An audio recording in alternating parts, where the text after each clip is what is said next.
Hey everybody, thanks for clicking on the video. My name is David Pendleton, and today I'm going to give you a shot-by-shot walkthrough of the mini 9-hole Easter tournament. I shot -14, which is currently sitting in first place. And, hopefully that will hold. There's just not too many people left to go. If you find this video helpful, please subscribe. So we're going to start off on hole number 1. Hole number 1 is a par 4.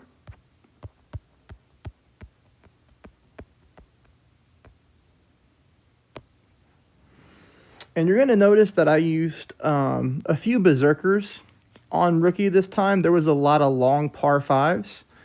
Just so you know, you can use your Titans or your Kingmakers, and you should still be able to get within chip range of the shots that you see me do.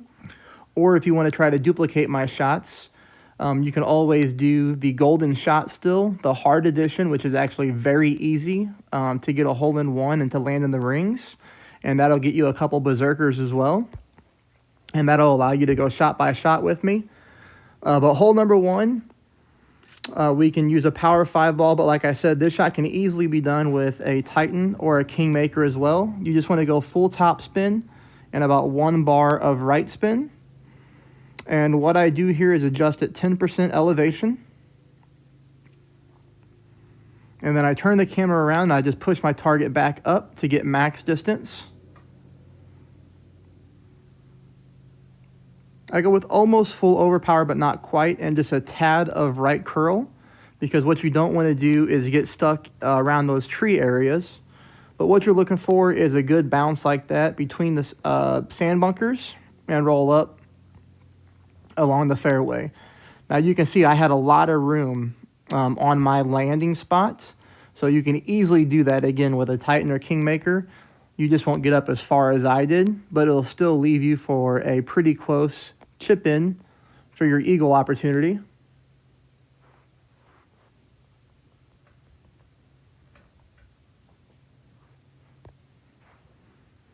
I use no elevation on this hole, but I did find out, in my qualifying round, I played it a couple times. I was missing this shot to the right, even though I was aiming directly at the pin. So I went ahead and used about 80% of 1 bar of left curl and a little bit of, about 80% of left side spin and a little bit of backspin just to get a little bit of better ball control. Again, adjust with no elevation on shot number 2. I was able to hit it perfect. And this time I did not miss right. It went right into the middle of the cup for the eagle, so it was a great start.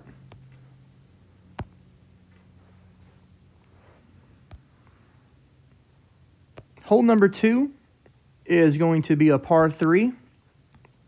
And, it seems a lot of people struggle with this hole. So I'll show you how to make it really simple. Just use a katana, and all you need to do is really just put full right spin on the ball. And if you don't have a level 7 sniper, you can use your Viper as well. The shot's going to be pretty similar. The only thing that's really going to be different is the Viper gives you a little bit more power depending on the level, and it gives you less of a ball guy line. But you can just aim your target here on the left-hand side of the fairway like I did, because you see a lot of people clipping the rough or even going into the sand. Just use full right spin, adjust with 10% elevation, and you'll get pretty close to the hole-in-one, and you're going to see here that I hit great right. So I didn't set myself up for a hole-in-one, but, obviously came in within a couple yards of the cup, so it was a very simple putt to pick up the birdie on hole number 2. Hole number 3 is our first par 5. And this is a pretty long par 5. So it's best if you get out your most powerful ball that you have. I used a berserker again. I was able to pick up the hole-in-one on the golden shot. So I was able to get 9 berserkers. But again, you can definitely use, if you're not going to use a berserker, I would use a Titan over a Kingmaker. Simply because they're the same power ball, but a Titan is only wind resistance 2, and a Kingmaker is wind resistance 3. So if you use a Kingmaker, you're going to lose less mile per hour on the tailwind, and you don't want to do that. You want to get as much tailwind as possible to push this ball as far up as you can.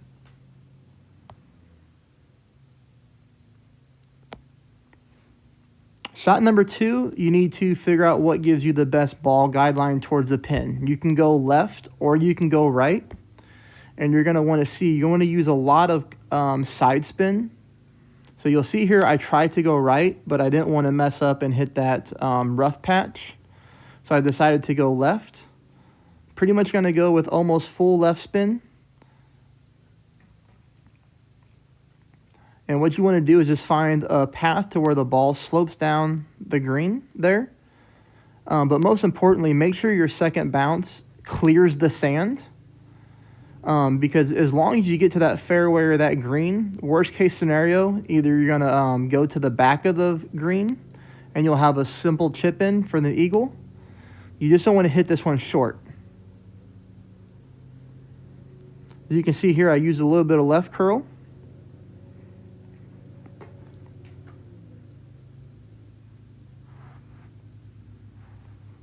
And I did exactly that. I came into the fringe there. But, you know, it's a very simple chip in for the eagle. And as you can see, I took 3 shots. I picked up the eagle on that one.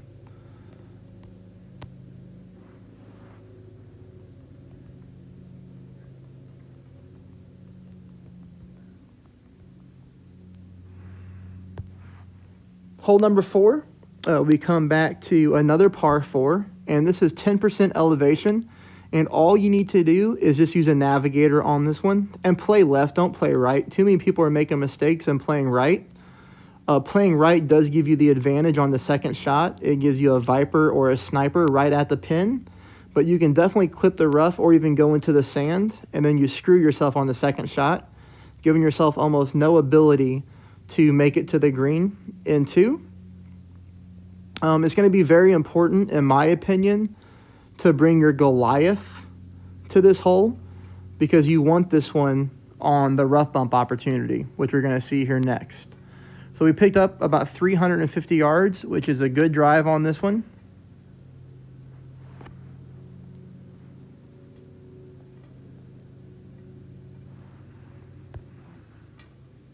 So shot number 2, I was able to take it with my Goliath, and this is one I prefer. Oh, I'm sorry. I wasn't able to take with my Goliath on this account. This is actually a Sniper. So one thing you need to know is this green naturally rolls from left to right. So you do not want to aim this at the center of the cup. You actually want to aim to the left of the cup like I did and use a couple bars of left side spin.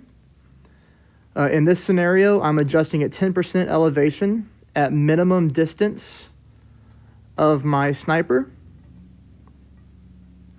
Was able to hit the shot perfect. And you see we got a really good roll for the rough bump eagle, but we almost still went right. So even using 2 bars of left spin and aiming at the left-hand side of the cup, we still almost missed right, but it was able to go into the hole. So you might want to move that one even a little bit more to the left of the cup if you're in the same area as I am.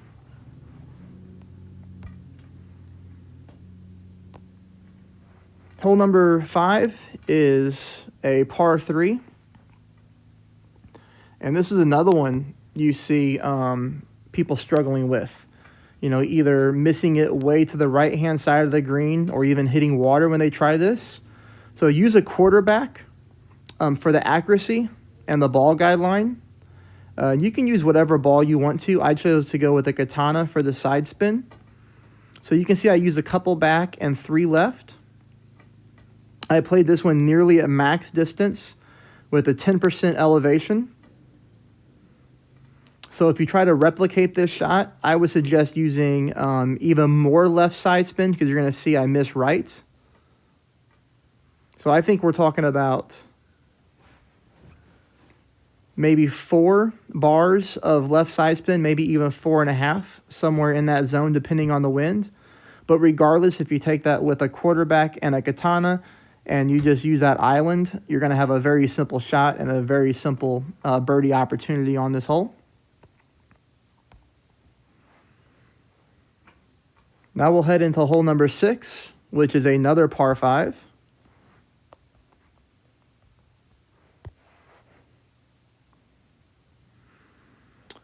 So I'll probably show you this drive a couple times so you can try to replicate it. But what you want to do is go with your quarterback. You're going to use 4 top spin and as much right side spin as possible. And you see that pink bush and that tree to the right. We're going to aim just a little bit to the left of that tree. And we're going to go full overpower and move your ball all the way over to the right. So we're going to go with a full power slice. And you can see this ball rolls nicely onto the fairway, setting us up for a simple second shot to get the green. So we'll show you this one more time. So remember to bring your quarterback and a katana. And you don't have to worry about elevation or anything like that. You're just looking for the landing zone. So again, we're going to go with a quarterback 8. We're going to go 4 top. I would do that with any quarterback. As much right side spin as possible. See that pink bush in that tree? We're going to aim just to the left of the tree. And then down and all the way over to the right as possible. And then full slice.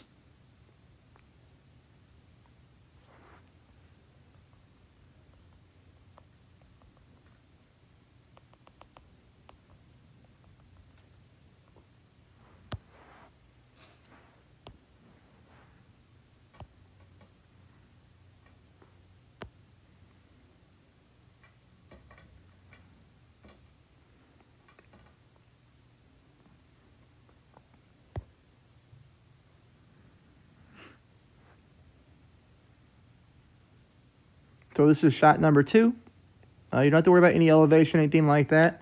I went just a little bit too far to the right of the fairway. But either way, this one right here, you're just going to line up, get your ball guideline onto the green. And you can see we're pretty far left to the pin. So we're going to make up for that just by using right curl.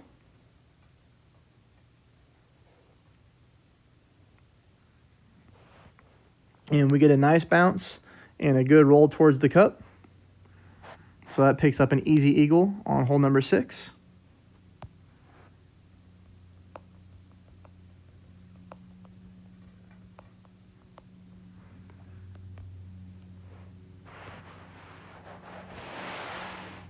Hole number 7, I again would recommend that you bring your Goliath to this hole for the rough bump. And the reason why I like the Goliath over other clubs is just because when you pull the rings, it's pretty close. Whether you're at minimum, mid, or max, the adjustment is very similar. If you use the Grizzly or something like that, you have much more rings to pull than you do on the Goliath. But what we're going to do here is play to the right-hand side with just a Navigator ball, because Navigator gives you wind resistance too, and just 1 power. You don't need anything powerful. You just want to try to control the wind a little bit. And you're going to see we're going to use a little bit of top spin, a little bit of right spin. We're going to adjust at 10% elevation. We hit the ball perfect, so you're going to see us get a nice bounce here off this little fairway strip onto the next fairway, and we get a good roll there with plenty of room to spare.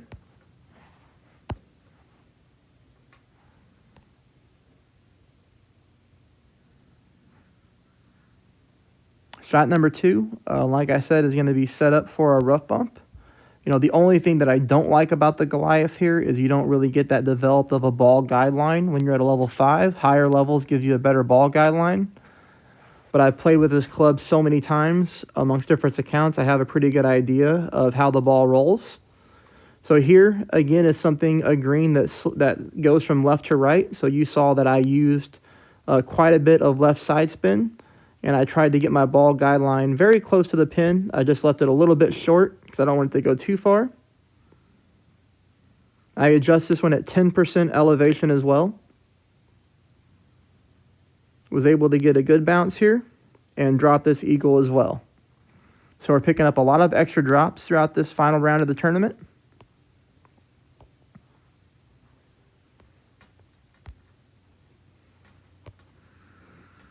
Hole number 7 is a hole that people hole number 8 is a par 3 that people tend to overcomplicate. It's actually a very easy hole, especially if you have a sniper. But it can pretty much be done with any one of your wood clubs. And this is what you want to do. You just want to use a navigator again. You can use a katana if you feel more comfortable with that. But a navigator is very simple. This is your landing spot. You want to put your yellow ring over here kind of by the left-hand side of the sand. So you see where I'm lining up? That's exactly where you want your ball to bounce. You can see that the second bounce has plenty of room between the second set of sand. And you just take a normal shot with 10% elevation, adjusting at max rings of your sniper.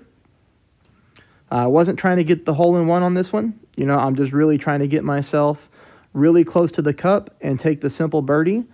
And, you know, had we got the hole-in-one, it would have just been luck.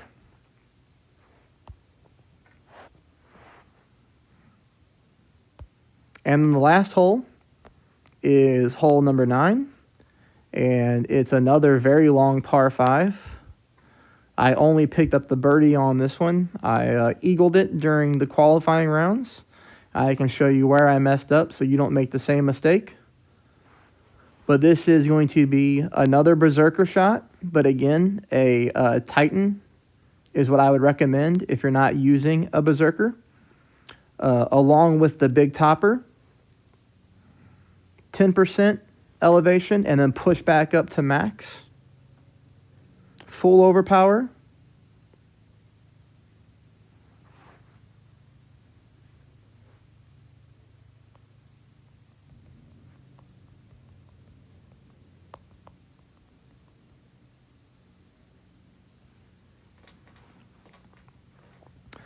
Now, I had a very clear path to the green here on my second shot.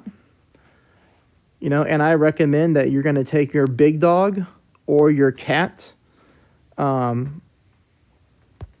this hole because you're going to need the distance.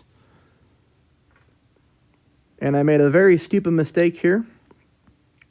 So full left spin, a few bars of top spin depending on the club you're using. You can adjust at no elevation, but what I didn't pay attention to here too is I adjusted into the trees. And you're going to see that even though I hit a perfect shot, I clipped those tree branches. So be mindful of that. That cost me the eagle on this hole. Thank goodness, I should still get first place in the tournament. You know, you just don't want to clip the trees. So from there, it was a pretty simple Nirvana shot onto the green and then a putt for the birdie. So we were able to get some drops to make up for it. But, you know, that's a -14 path. Don't mess up hole number 9 like I did, and that's your path to -15. Hopefully you guys found this helpful. Please subscribe. Thank you.